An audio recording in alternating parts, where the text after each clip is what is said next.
Muy buenas y bendecidas tardes tengan todos ustedes. Estamos en una tarde bonita, una tarde tranquila, tarde de martes de Semana Santa. Y pues vamos a continuar con lo que iniciamos ayer. De hecho lo inicié el domingo con el relato del Domingo de Ramos, que les había dicho que íbamos a platicar de lo que había tras bambalinas, o sea, el trasfondo de cómo sucedieron los hechos.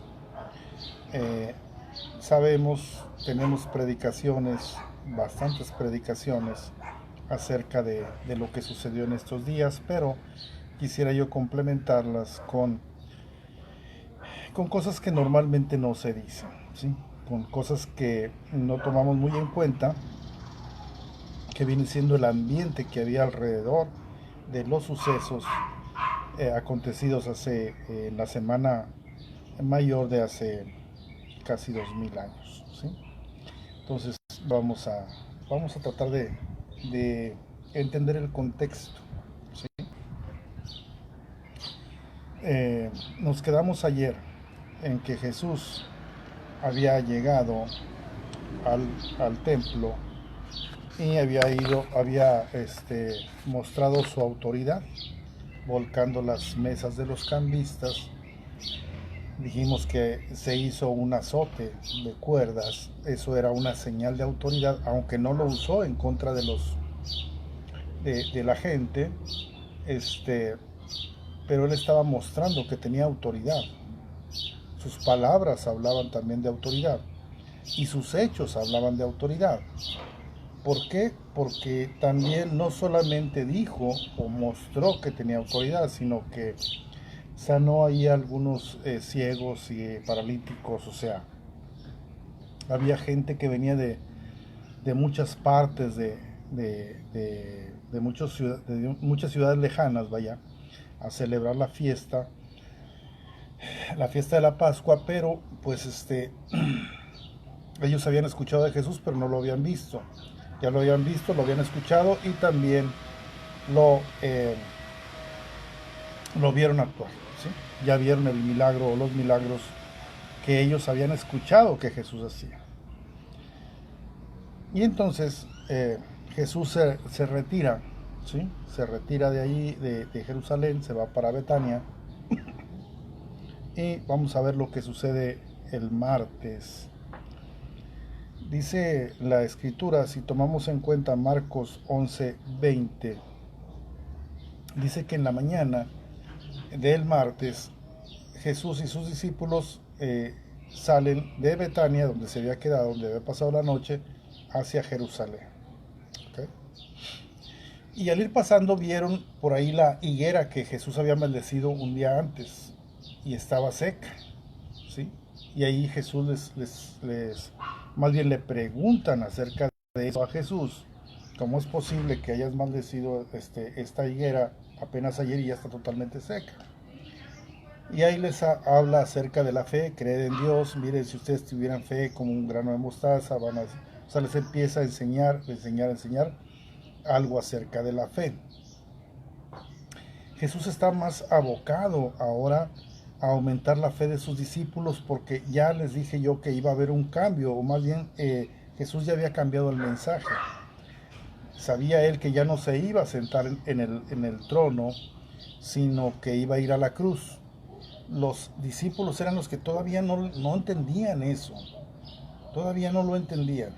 Estaban con la esperanza de que Jesús fuera a Jerusalén, fuera llevado al trono, fuera proclamado rey y entonces ellos se iban a quedar con algunos de las provincias, digamos así, al mando de algunas de las provincias, como si fueran, llamaríamos nosotros como gobernadores, alcaldes, pues, ¿sí? Esa era la idea, totalmente un reino terrenal.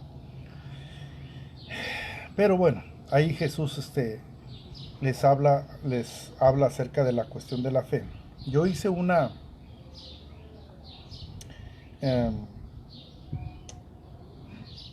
les di una explicación acerca de lo que tradicionalmente nos enseñan acerca de lo que es la higuera, perdón, sí, la higuera que se secó. ¿sí? Que dijimos que Jesús ya había sido rechazado por Jerusalén y entonces el pueblo judío había sido desechado como portador de la palabra, como el encargado de llevar la palabra a la luz al mundo. Ya no sería. Y entonces en el momento de que la higuera se seca, es como una comparación, digamos así. Una comparación, miren, así como se secó esta higuera y ya no va a dar fruto, ya nadie va a comer de ella, así también este pueblo de Israel o el pueblo judío ya no va a ser el que alimente a las naciones, ya no. Eso posiblemente unas personas que son muy simpatizantes de los judíos, ¿sí?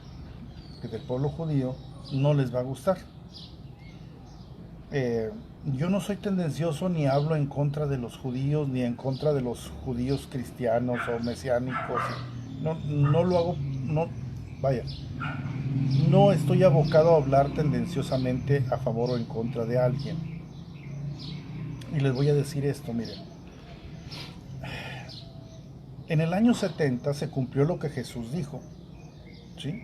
La ciudad de Jerusalén fue destruida y fueron dispersados. Ya más no era la portadora de la palabra de Dios. El pueblo judío ya no lo era, ahora lo era la iglesia, ¿sí? Y de hecho ya nunca más lo iba a hacer.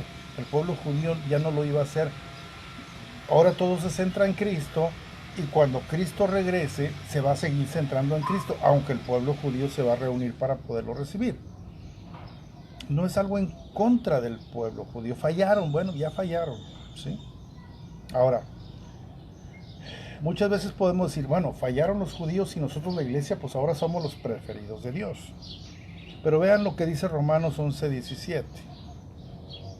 Bueno, del 11:17 en adelante, se los voy a ir comentando. Dice que había un olivo, una planta de olivo muy buena.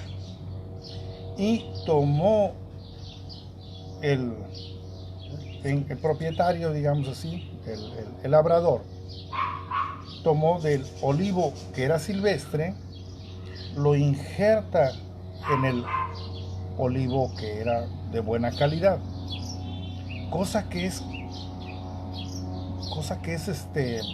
contraria a lo que normalmente se hace. O sea, generalmente se corta una ramita de un olivo bueno o de una plantita buena y se injerta en un árbol que es corriente y entonces todo se hace de buena calidad. Pero en este caso, lo que estaba dando a entender, porque también habla de algunas ramas que fueron desgajadas, ¿sí? Está hablando claramente de que Dios, o en este caso Jesús, que viene siendo la planta de olivo, la buena planta de olivo, de ahí se había desgajado, ¿sí? Ahí había desgajado algunas ramas, simbolizando al pueblo judío. Y ahora había injertado algunas que eran corrientes, simbolizando ahora lo que es la iglesia. Gente que era de otros pueblos, gente que venía siendo de procedencia gentil, no del pueblo de Dios, como se le llamaba en ese momento. Quita las ramas finas porque no dieron fruto y trae ramas corrientes para que den fruto, ¿sí? Pues hasta ahí todavía parezco tendencioso de que nada más nosotros, los creyentes, cristianos, gentiles y pobrecitos los judíos, ahí los estamos haciendo menos. No. El Señor es bien claro. Era porque no dieron fruto, ¿sí? Pero la misma Biblia dice en ese mismo pasaje de Romanos capítulo 11, el mismo Pablo dice que nosotros no debemos de estar confiados porque nosotros, siendo ramas del olivo silvestre, corriente, fuimos injertados en el olivo, en el buen olivo, pero si no damos frutos también vamos a ser desechados, ¿sí? O sea, no es una cuestión de en contra de una religión o de... No, para nada. Si el olivo silvestre que fue injertado, en este caso la iglesia que fue injertada en Cristo, no da fruto, pues va a ser desarraigada, va a ser cortada del tronco principal que es Cristo. Ahí se equivocan algunos intérpretes, porque muchos dicen el tronco principal es el pueblo judío. De allí se cortan unas ramas o se injertan otras. Así que la iglesia o los gentiles se tienen que injertar a el pueblo judío. Y pues realmente no es así. Realmente no es así. Constantemente lo estamos viendo como Jesús estaba, todo el pueblo, la religión, el liderazgo judío lo estaba desacreditando, y al final de cuentas hasta el mismo pueblo fue dispersado totalmente. O sea, no es así. El centro de todo es Jesús. El centro de todos es más la esperanza del mismo pueblo judío. El judío era el Mesías. Sí, él era el que iba a cumplir, el que cumpliría las promesas de Dios, y ellos estaban injertados en él y fueron desechados, fueron desgajados. Ahora nos invita a nosotros o nos trae a nosotros y nos injerta en el tronco principal que viene siendo Jesucristo, y ahí estamos nosotros. Pero si no damos frutos, que es la situación de la iglesia en este momento, ¿sí? La situación de la iglesia, nos estamos llegando a un momento en donde va a pasar otra vez el Señor, donde va a venir en los aires y va a haber entre todo el pueblo cristiano, todos los que nos reunimos los domingos y los jueves o los días que sean entre semana y cantamos y alabamos a Dios. Ahí va a haber quienes dan fruto y quienes no. Los que dan fruto, bueno, van a quedar con Cristo, y los que no, pues van a ser desgajados, ¿sí? Ya el Señor ya no va a tratar con su iglesia aquí en la tierra, porque la iglesia va a estar con Él en el cielo, y entonces de nuevo va a injertar o va a buscar tratar con esas ramas que eran las naturales, y pues nuevamente va a tratar con el pueblo judío para poder llegar a la tierra, y pues bueno, será su pueblo nuevo, como debe ser, ¿verdad? Como está profetizado. Entonces, todo eso se dio en el capítulo 11. Nos anuncia la venida de Cristo nuevamente de Betania a Jerusalén, y en Romanos lo del olivo silvestre. Ahí van a encontrar esa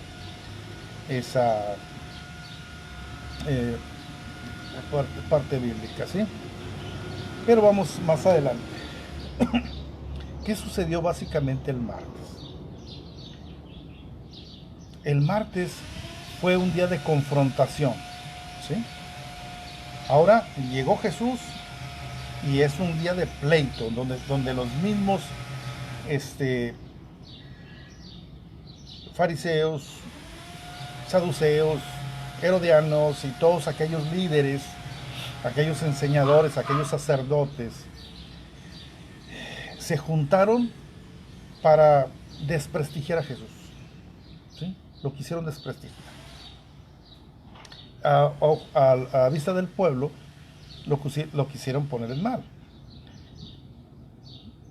Y el pueblo, que estaba expectante, que ya lo había visto, que estaba muy emocionado, un día antes lo vieron hacer esos milagros y ver cómo actuaba con mucha autoridad. Entonces, vieron cómo se hizo esa confrontación.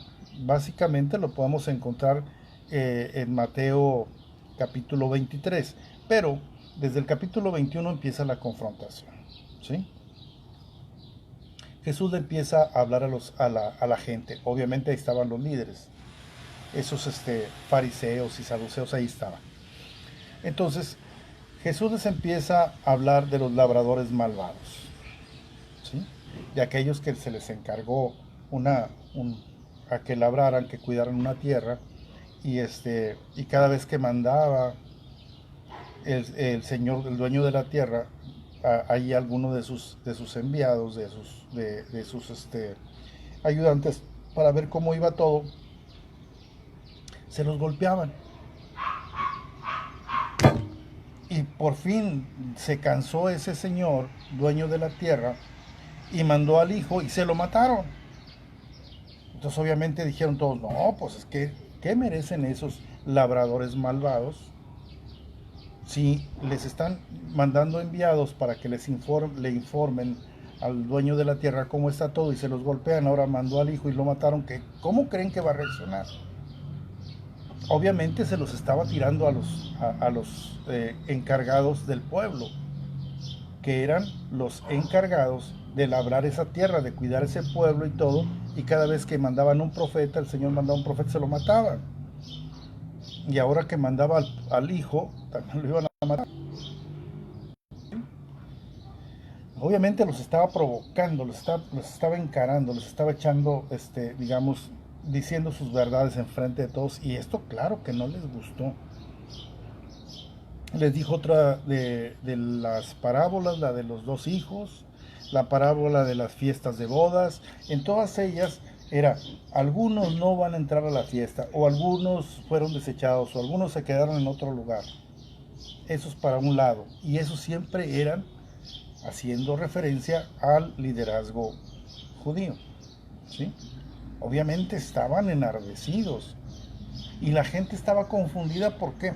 Pues es obvio, ellos dicen, bueno, lo estamos viendo hacer milagros, lo estamos viendo cómo habla, pero también es cierto que estos son los maestros, estos son los que saben más de la escritura. Ellos deben de saber distinguir si es verdad o no es verdad, si es el Mesías o no es el Mesías. ¿Quién más? Ellos son los que saben la escritura, ellos son los que tienen los rollos, ellos son los que estudian. Entonces, entre lo que estoy viendo y entre lo que deberían de saber estos, ¿de qué lado me pongo? Empezó la duda por ahí de la gente, ¿sí? Además, si es el Mesías, el verdadero, el pueblo debería estar unido. Los mismos fariseos y saduceos deberían estar bien contentos y son los que lo deberían de recibir. Ahora resulta que se están peleando. Y lo dijo Jesús bien. ¿Cómo va a prevalecer una casa si está dividida? Pues ¿cómo es posible que nosotros como pueblo vayamos a tener un rey si estamos divididos? Pues como que resultaba algo ilógico para ellos. Sí, nos han contado mucho, es más, ya lo hemos visto. Pero no es lógico, si es un líder político, todos los demás líderes políticos deberían estar juntándose con él. Más porque él es puesto por Dios y los demás es lo que están esperando. Entonces había una cierta contradicción en la gente que estaba, me voy a enfocar mucho en la gente que estaba escuchando. Y les voy a decir por qué. Porque tenemos que definir mañana qué sucedió para que le cambiaran la cara a todo el pueblo. El pueblo ayer estaba sorprendido, Hosana, el hijo de David, ahora están expectativos, hoy, ¿por qué están peleando? Mañana van a cambiar totalmente su visión y van a tener bien metido en el corazón la idea de que lo crucificaran. ¿Qué sucedería el miércoles? Mañana lo vamos a ver. Pero vamos a ver lo que sucedió hoy, o lo que sucedió el martes. Habló específicamente, o más bien, le tendieron trampas al Señor Jesús. Había ciertos sectores en el judaísmo, en el liderazgo. Uno de ellos eran los herodianos. Y llegan los herodianos a tentarlo enfrente de todos. Y le dicen, Señor, aquí está moneda. Perdón, si se le debe dar tributo al César. ¿Sí? Y el Señor les pidió una moneda de la que se usaba en ese tiempo. Jesús, si era realmente el Mesías, si era realmente el que se iba a sentar en el trono, posiblemente era el momento para decir, ya no le vamos a dar nada de tributo al César, porque ahora nosotros vamos a ser libres.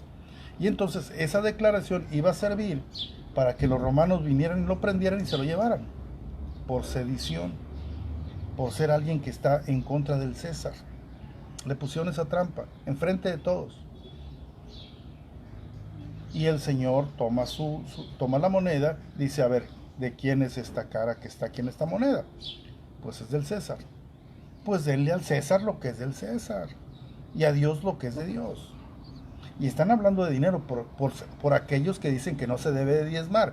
Se tenían ciertos ofrendas económicas que se daban a Dios, ¿sí? Y esas se daban, siempre se daban allá al templo, pero había también impuestos que se pagaban a Roma. Y el Señor no cayó, ¿sí? Dijo, esto, pues al César denle lo que es del César, ¿sí? A Dios, pues lo que es de Dios. A mí me lo diría, oye, pues paga los impuestos. Es que no me gusta el presidente que está, pues no, ni modo, pues paga los impuestos, tienes que pagar los impuestos. Y en la iglesia los diezmos. ¿Ok? Total, llegaron los herodianos y fueron exhibidos delante de todos. No pudieron hacer que cayera en la trampa Jesús. Luego llegaron otros tramposos, llegaron los saduceos, ¿sí? Los saduceos le dijeron una pregunta acerca de la resurrección. Un hombre se casó y se murió antes de tener descendencia, y entonces la ley dice que se tiene que casar el hermano de él con la esposa para que el hijo que nazca sea del fallecido. Pero también se murió igual antes de que tuviera hijos, y luego vino el otro hermano y así fueron 5 hermanos, todos se murieron. Todos se murieron y no, la mujer no tuvo hijos. Ahora en la resurrección va a resucitar la mujer y van a resucitar los 5 hermanos. ¿De quién va a ser la esposa? ¿Sí? ¿De cuál de ellos va a ser esposa? Y el Señor les dijo, bien bonito que les dijo, hipócritas. Oh, el Señor les dijo hipócritas, sí, les dijo hipócritas allí en su cara, ¿sí? Les dio la explicación, ¿sí? En la resurrección ni se casan ni se darán por casamiento, se van a ser como ángeles. ¿Pero por qué les dijo hipócritas? Porque los saduceos no creen en la resurrección. ¿Cómo es posible que me vengas a preguntar algo de la resurrección como si te interesara si ustedes dicen que no hay resurrección? Por eso el Señor les dijo hipócritas. El Señor se los dijo en su cara. ¿Cómo es posible que me vengan a... Si fueran los fariseos, a lo mejor sí, porque ellos sí creen en la resurrección, pero ellos no, los saduceos. Y los puso en vergüenza desde la primera palabra, hipócritas. Si ustedes no creen en eso, ¿cómo me andan preguntando acerca de eso? Y los mandó con la cola entre las patas. Y los fariseos también fueron y ¿cuál es el mandamiento más grande de la ley? Y el Señor se los contestó, ¿sí? El Señor se los contestó también. Y entonces no pudieron, le querían poner trampas para hacerlo resbalar, y no pudieron y quedaron muy enojados otra vez. Vemos la confrontación entre Jesús y el liderazgo judío de los diferentes sectores, pero no, ahora resulta que ya no está apoyado por ninguno de ellos. ¿Cómo va a llegar